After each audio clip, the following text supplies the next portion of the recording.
Neste outro slide, eu inicio um novo tema relacionado às mudanças e atualizações que ocorreram para o suporte básico de vida para adultos e qualidade da RCP, só que agora vai ser aplicados por profissionais da saúde. Vocês vão perceber que essas diretrizes não são muito diferentes das que foram aplicadas para os socorristas leigos. A primeira diretriz é o reconhecimento imediato e acionamento do serviço médico de emergência. Com certeza também deve ser feito pelo profissional da saúde. Então, essa diretriz continua, ela sofreu atualização no que diz respeito ao fato desse reconhecimento da parada cardiorrespiratória ser simultaneamente ao acionamento do serviço móvel de emergência, ou seja, com o uso de um telefone celular, é possível para o socorrista telefonar para o serviço móvel de emergência e, ao mesmo tempo, verificar se o paciente está com pulso, respirando normalmente e logo iniciar as compressões torácicas, beleza? Se ele estiver sozinho no momento. Então, se ele estiver acompanhado por outro socorrista ou outra pessoa, claro que ele vai poder verificar esses sinais e aplicar logo as compressões assim que constatado a parada cardiorrespiratória, e a outra pessoa vai telefonar e chamar ajuda, um desfibrilador, enfim. Então, esse caso aqui é para o socorrista que estiver sozinho no local. Por que dessa atualização? O principal objetivo é minimizar os atrasos e incentivar a rapidez e a eficiência na avaliação e nas respostas simultâneas, em vez de uma abordagem lenta, metódica, passo a passo. Então, o objetivo é esse. Essa próxima diretriz também serve para os profissionais da saúde, leigos, socorristas em geral, que é dar ênfase às compressões torácicas, seguindo a sequência CAB, compressões, vias aéreas e ventilação, e aplicando 30 compressões e 2 ventilações. O que veio de diferente com essa atualização? Veio de novo que deve-se ter flexibilidade no atendimento. Ou seja, o profissional de saúde ele vai adaptar a sequência de ações de resgate com o que ele pode fazer no momento. Ou seja, se ele tem necessidade de pular algumas etapas da cadeia de sobrevivência e não é possível ele chamar o serviço móvel de emergência no momento imediato, então ele vai se adaptar à situação dele e vai tomar outra atitude que possa beneficiar a pessoa a ser socorrida. A flexibilidade no atendimento é isso, é adaptar-se às circunstâncias, ao que você tem ali no momento, mas sempre com o objetivo principal de chamar, claro, o serviço móvel de emergência e garantir a vida daquela pessoa. Está nas diretrizes que os profissionais de saúde, eles devem aplicar compressões torácicas e ventilação em todos os pacientes adultos com parada cardiorrespiratória, seja por uma causa cardíaca ou não cardíaca. Agora, choque primeiro versus RCP primeiro.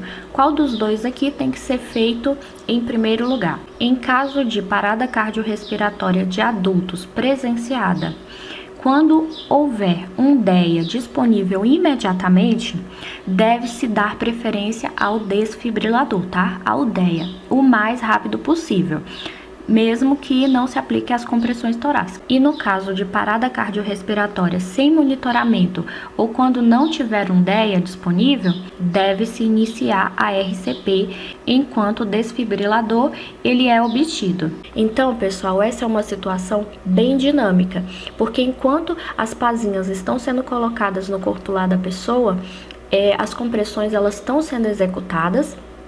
Assim que o DEA estiver em ritmo chocável, o socorrista para as compressões e acontece o choque.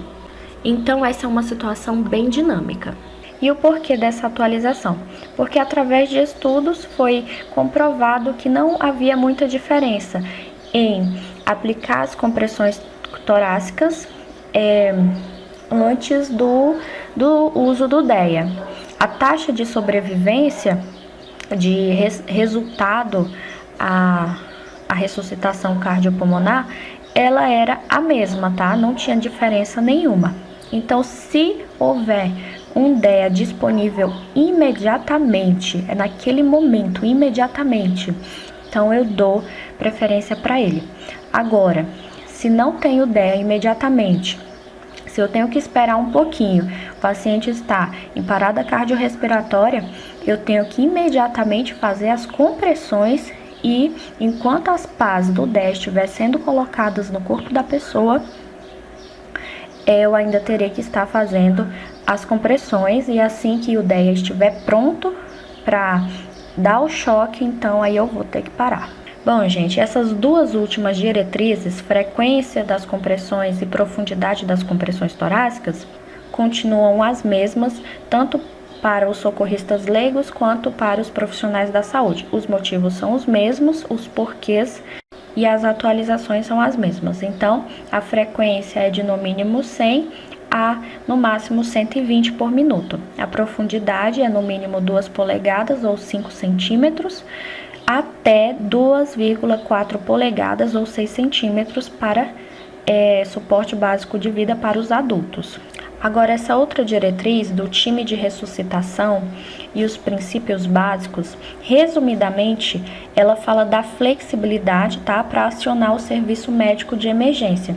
Então, os profissionais, que são os times de resposta rápida ou times de emergência médica, que é aquela equipe multiprofissional, eles vão poder se adaptar às circunstâncias, tá, ao meio, para seguir ou não a ordem da cadeia de sobrevivência. Às vezes, há alguma situação que não permite que eles sigam exatamente aquela ordem de acionar imediatamente o serviço móvel de emergência, depois iniciar a RCP, mesmo que ela seja prioridade.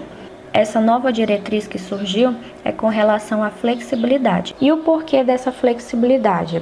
Porque existem vários fatores que podem exigir modificações na sequência do suporte básico de vida. Por exemplo, o tipo de parada cardiorrespiratória, a localização, a presença de profissionais treinados nas proximidades, a necessidade de o socorrista deixar a vítima para ativar o serviço médico de emergência. Enfim, tem inúmeros fatores. Essa diretriz traz como princípio básico isso, a flexibilidade no atendimento. Como eu até já havia falado na segunda diretriz, que fala da ênfase nas compressões torácicas e a flexibilidade, tá, no atendimento. Então, eu apenas repeti. Bom, pessoal, essa próxima diretriz do retorno do tórax, ela foi atualizada no sentido que o profissional de saúde, ele deve evitar apoiar-se sobre o tórax entre as compressões, para assim permitir o retorno total da parede do tórax em adultos com parada cardiorrespiratória. Então, no retorno do tórax, tem dois pontos principais. Primeiro, evitar apoiar-se sobre o tórax e depois permitir o retorno total da parede do tórax após cada compressão. O porquê dessa diretriz é para que o coração se encha completamente antes da próxima compressão.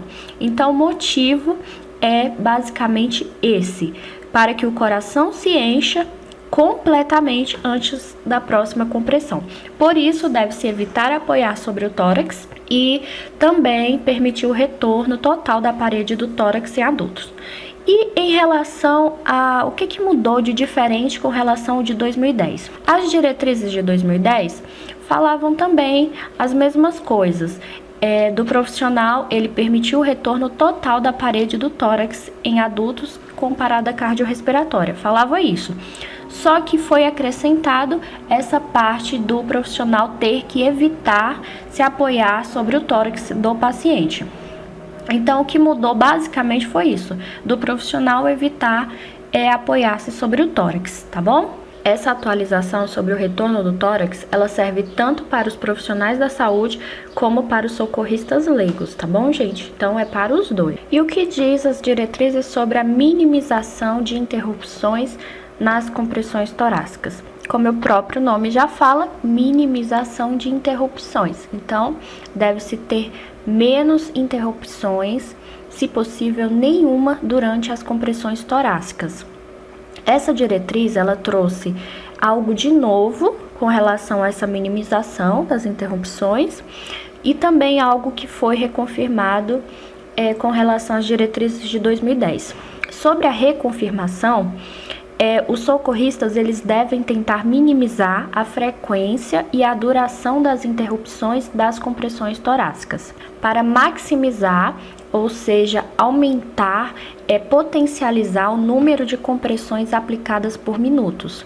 Então, quanto menos interrupções eu tiver durante as compressões torácicas, logicamente, mais compressões por minuto eu terei. Essa diretriz já existia, ela foi reconfirmada, foi enfatizada agora na de 2015. E trouxe algo de novo com relação aos adultos em parada cardiorrespiratória que estão recebendo ressuscitação cardiopulmonar, sem via aérea avançada, estão nas compressões e nas ventilações. Pode-se realizar a ressuscitação com a intenção de obter uma fração de compressão torácica tão alta quanto possível, tendo como meta pelo menos 60%. A adição dessa meta de 60% na fração das compressões torácicas, elas visam limitar as interrupções das compressões e aumentar, maximizar a perfusão coronária e o fluxo sanguíneo coronário durante a ressuscitação cardiopulmonar. Essa nova diretriz, tá? Ela trouxe isso e nós temos que prestar bastante atenção nela. Agora, quanto ao feedback das compressões torácicas. As diretrizes diz que é aceitável utilizar dispositivos de feedback audiovisuais durante a ressuscitação cardiopulmonar. Para quê? Para otimizar em tempo real o desempenho da ressuscitação. Foram feitos alguns estudos que demonstraram que existem evidências de que o feedback da ressuscitação cardiopulmonar ele pode ser eficaz no sentido de modificar as taxas das compressões torácicas quando forem muito altas. E também há evidências separadas de que o feedback da ressuscitação cardiopulmonar diminui a força de apoio durante as compressões torácicas. No entanto, até o momento, nenhum estudo demonstrou nenhuma melhoria significativa no desempenho neurológico ou favorável na sobrevivência à alta hospitalar, com o uso de dispositivos de feedback para ressuscitação. Atraso na ventilação com pressão positiva para adultos, que deve ser aplicadas por profissionais de saúde treinados. É uma nova diretriz. E o que seria esse atraso na ventilação com pressão positiva? A ventilação com pressão positiva é normalmente executada utilizando os dispositivos como o AMBU ou máscara de oxigênio. Também pode ser feito a traqueostomia ou a intubação. Só que para primeiros socorros, normalmente não se faz uma intubação logo de imediato. Usa-se o AMBU ou a máscara com oxigênio, enfim. E no caso de pacientes que sofreram uma parada cardiorrespiratória no ambiente extra-hospitalar, presenciada com ritmo chocável, os sistemas de serviço médico de emergência, eles podem atrasar a ventilação com pressão positiva, utilizando ali um AMBU, uma máscara ou alguma coisa do tipo, utilizando uma estratégia de 3 ciclos, tá? De 200 compressões contínuas, com insuflação de oxigênio passiva e equipamentos acessórios para as vias aéreas. E o porquê dessa diretriz foi devido a 3 estudos realizados, tá? Que comprovou uma melhora na sobrevivência com estado neurológico favorável para vítimas com parada cardiorrespiratória presenciada ou ritmo chocável. Então, com base nesses estudos, foi verificado que aplicando-se esses 3 ciclos de 200 compressões contínuas com insuflação de oxigênio passiva e equipamentos acessórios para as vias aéreas, então foi mostrado que trouxe uma melhora no resultado, no desempenho da ressuscitação cardiopulmonar. Então, deve-se considerar, tá? Esse atraso na ventilação com pressão positiva. Só que para se executar isso, os profissionais eles têm que passar por um treinamento específico e lá eles vão estar aperfeiçoando, vão estar conhecendo bem detalhadamente a fundo como é que isso é realizado mesmo na prática. Vamos para a próxima diretriz. A próxima fala da ventilação durante a ressuscitação cardiopulmonar com via aérea avançada. O que seria essa ventilação com via aérea avançada? É quando houver uma via aérea avançada, ou seja, um tubo endotraqueal, um tubo esofagotraqueal ou uma máscara laríngea, por exemplo, para o fornecimento de oxigênio. Então, essa nova diretriz, ela traz que o socorrista, ele pode administrar uma ventilação a cada 6 segundos, que em 1 minuto darão 10 respirações, enquanto são aplicadas as compressões torácicas contínuas, ou seja, durante a ressuscitação cardiopulmonar com via aérea avançada.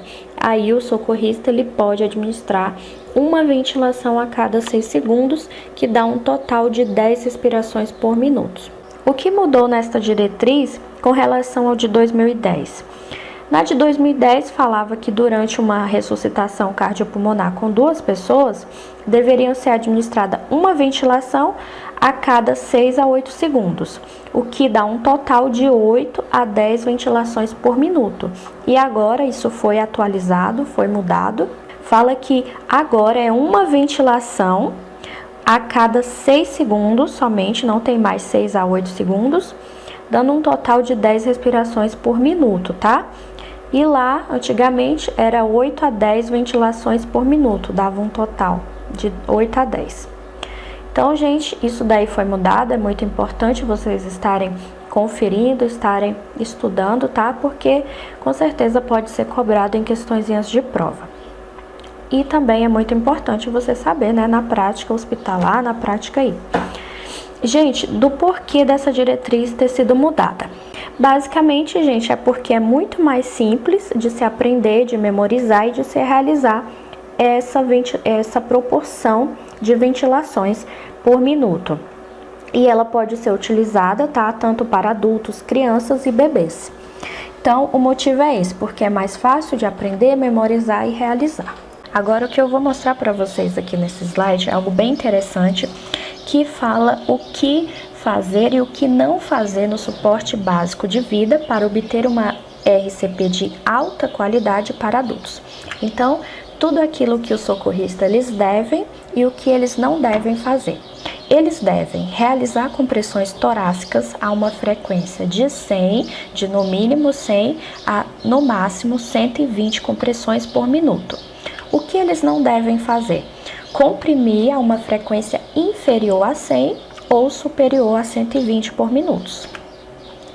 Também eles devem comprimir a uma profundidade de pelo menos 2 polegadas, 5 centímetros, e eles não devem comprimir a uma profundidade inferior a 2 polegadas, que são 5 centímetros, ou superior a 2,4 polegadas, que são 6 centímetros.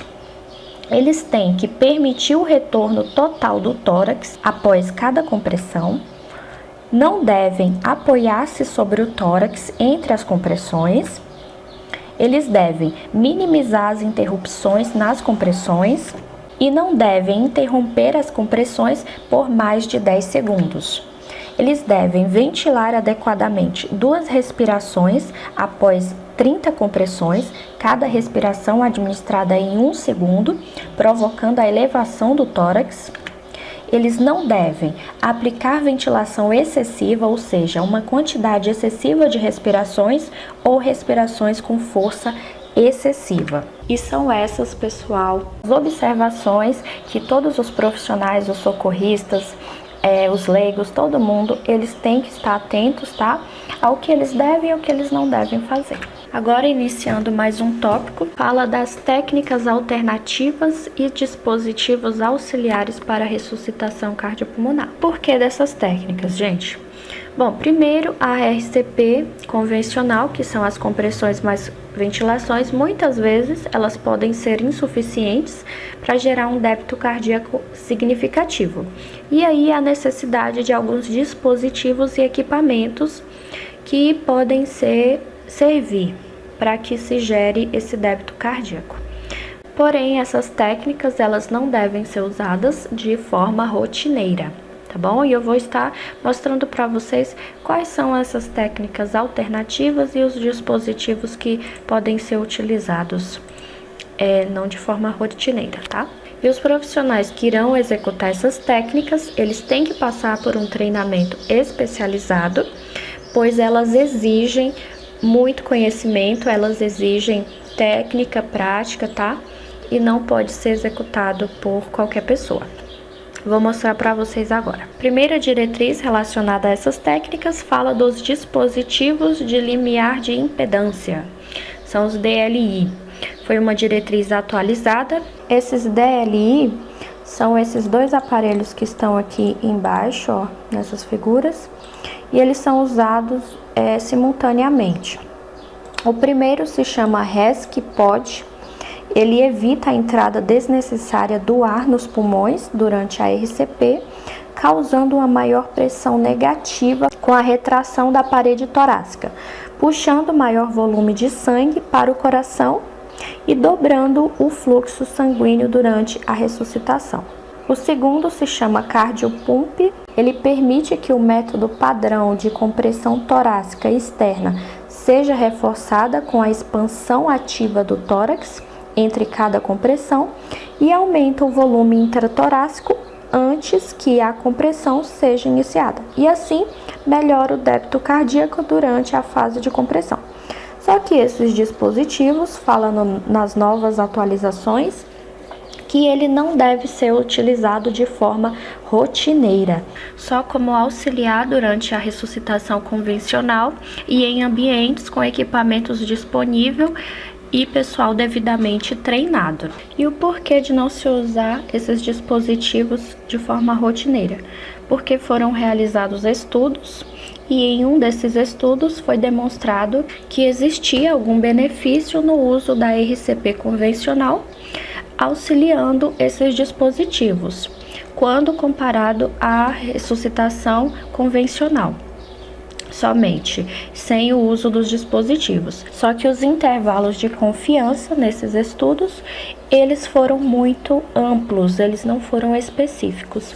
Então, não se recomenda o uso rotineiro, tá? Outra coisa que também não é recomendada é o uso rotineiro de dispositivos mecânicos para compressões torácicas, mas considera-se o uso por profissionais treinados e em ambientes específicos para o tratamento de parada, nos quais essa tecnologia ela pode ser útil. E aí eu coloquei aqui algumas imagens que mostram alguns dispositivos mecânicos. Dessa primeira imagem aí temos um aparelho, um dispositivo, não sei o nome, que executa as compressões torácicas. É um dispositivo mecânico. Já na segunda imagem mostra que o que esse dispositivo ele fez. Dito que esse dispositivo da segunda imagem foi provocado pelo cardiopump, porque dá para ver como ficou marcado o corpo dessa pessoa.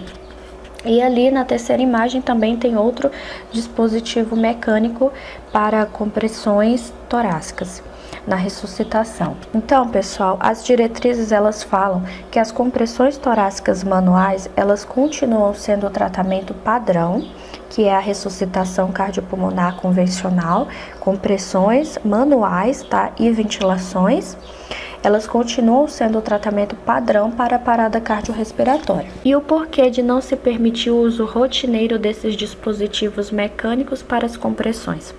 Porque as evidências não demonstraram nenhum benefício, tá? No uso dos dispositivos mecânicos em comparação às compressões torácicas manuais em pacientes que sofreram a parada cardiorrespiratória.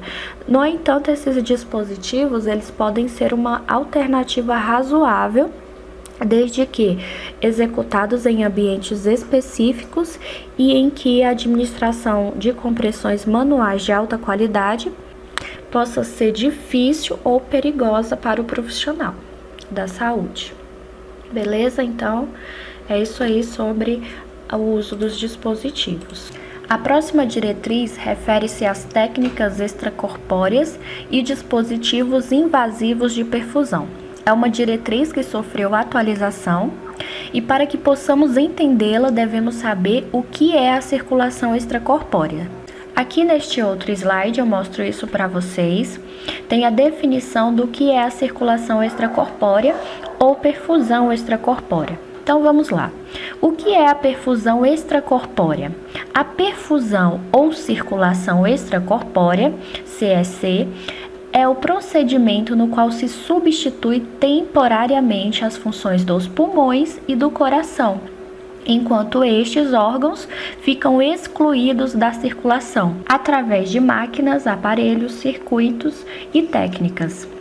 Então, gente, a circulação ou perfusão extracorpórea é exatamente isso, a substituição desses órgãos vitais, tá? Pulmões e coração, por aparelhos, máquinas, circuitos. Aqui nessas fotografias eu mostro para vocês o exemplo da perfusão extracorpórea na prática. Estão sendo realizadas cirurgias cardíacas, na qual as funções do coração estão sendo substituídas para que se possa realizar o procedimento da melhor forma possível. E aí, gente, nessa última imagem, nós vemos um profissional atrás de um monte de aparelhos, de circuitos, enfim. Esse profissional é o perfusionista. Ele é o profissional treinado e capacitado para operar os maquinários de circulação extracorpórea. Ele faz a seleção dos dispositivos descartáveis em cirurgias torácicas e cardíacas, é o responsável pela manutenção das atividades vitais do organismo durante a realização da cirurgia e deve manter também o devido funcionamento da circulação sanguínea, que no momento está sendo operada pelos órgãos artificiais, mantendo o paciente em equilíbrio hidroeletrolítico, hemodinâmico, pressórico e sanguíneo. E é importante nós sabermos que existem cursos, tá, para capacitar esses perfusionistas, pós-graduações, cursos profissionalizantes, enfim, no qual é preparado, formado esse profissional. É uma profissão essencial dentro de um hospital. Pronto, gente, agora que nós sabemos tudo isso, nós podemos voltar para o slide anterior. Então, pessoal, o que nós devemos saber sobre essas técnicas extracorpóreas? É que a ressuscitação cardiopulmonar extracorpórea, ela pode ser uma alternativa para a ressuscitação cardiopulmonar convencional para alguns pacientes que têm uma parada cardiorrespiratória e para os quais tem uma etiologia reversível. O termo ressuscitação cardiopulmonar extracorpórea é usado para descrever o início da circulação extracorpórea e da oxigenação durante a ressuscitação de um paciente em parada. Essa ressuscitação cardiopulmonar extracorpórea envolve a canulação de emergência de uma grande veia e artéria. Um exemplo são os vasos femorais, que serão canulados. O objetivo é auxiliar os pacientes em parada, enquanto os quadros potencialmente reversíveis são tratados. É um processo complexo que requer um time altamente treinado, equipamentos especializados e suporte multidisciplinar dentro do sistema de saúde local. Existem alguns critérios de inclusão que devem ser seguidos, tá? Para selecionar os pacientes para uma ressuscitação cardiopulmonar extracorpórea. São critérios de idades que normalmente devem ser realizados em pessoas de 18 a 75 anos, com comorbidades limitadas, com a parada de origem cardíaca após a RCP convencional por mais de 10 minutos sem a ressuscitação. Esses critérios de inclusão devem ser considerados pelo profissional ao escolher esses candidatos. Então, pessoal, o que eu tinha para falar para vocês sobre essas técnicas é isso. E agora aqui nesse outro slide, eu coloco o meu agradecimento por vocês terem assistido essa videoaula. Espero que tenha servido para vocês, que vocês tenham aprendido. Espero sim que vocês tenham gostado. Se gostaram, dê um joinha, não se esqueçam de dar esse joinha porque é muito importante para mim. E se inscrevam no meu canal. Quero mostrar para vocês o assunto da próxima videoaula, que é a continuação do estudo dessas diretrizes de 2015, que foram atualizadas, e o tema vai ser sobre o suporte avançado de vida cardiovasculares para adulto. Então, gente, o tema é esse, tá? Eu vou falar dos medicamentos, vou falar de inúmeras coisas muito importantes que sofreram atualizações e outras que vieram acrescentar, surgiram como novas diretrizes. Então, agradeço a vocês, um tchauzinho e muito obrigada.